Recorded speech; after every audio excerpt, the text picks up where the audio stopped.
Yeah, so it's Sure. crazy like how far we've come. It's been about 25 years, you know, Yeah, yeah, from that very first, yeah, for sure. We're talking about like 1994, 1995, for 95. sure.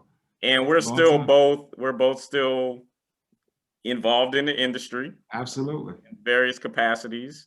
So Absolutely. just like speak on some of the lessons learned growing up in Boston and then when you made that move down south to South Carolina.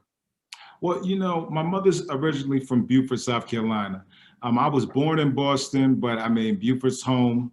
It's I've come to Beaufort like every summer, every other summer since I was a child. So I was very familiar with Beaufort. Um, and Boston was a little bit of an unforgiving city. And my brother and I, it's easy for your kids to get caught up in the things that happen in a city like that. So, I'll say that, my mother then decided that Beaufort was a safer place for us. They saw we were kind of getting into some things that kids get into in the inner Mhm. city. And, without going too much details, they was like, you know what, y'all go down south. So that's really, a lot of people don't know that, but there was a lot going on in Boston. So I'll talk about that. And I don't think I've even spoken about this too much.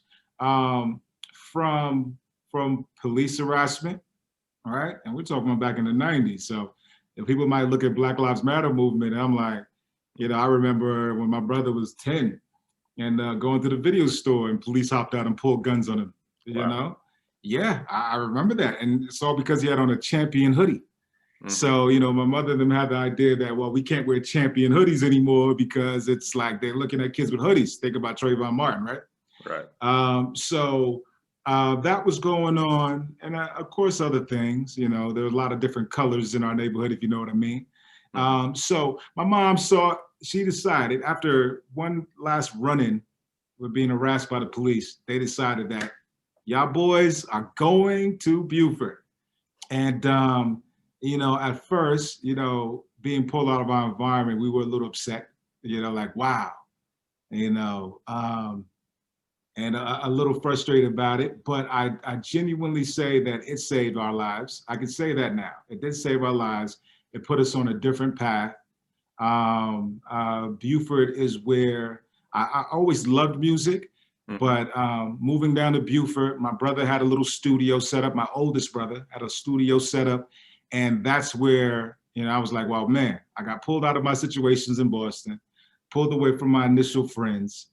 Um, there was a keyboard, full setup. He's like, man, well, let's try something different. And that's when we started doing music. It was like, we were like, well, what are we gonna do now? We're not running up and down the block like we were. So that's where I really found my passion and love for performing music. Coming from Boston, coming to Beaufort, kind of like twiddling my thumbs, like what to do now. And then I was introduced to music in Beaufort as a performer. Okay. Right. So Beaufort is home for me. Beaufort did save us. Okay. And as a getting older and a little wiser, I've recognized that now. At first, we were like, "Oh, what are we doing? This is boring. What are we gonna do down here? We can't just go outside and walk to the store and run around, whatever." Yeah. The But mosquitoes are bad. right, right. But man, it was definitely a smart move for my parents to do that. And Beaufort just taught me so much. When you slow down and actually think about the things that matter, Beaufort taught me so much. So that is home. So that's how I landed in Beaufort.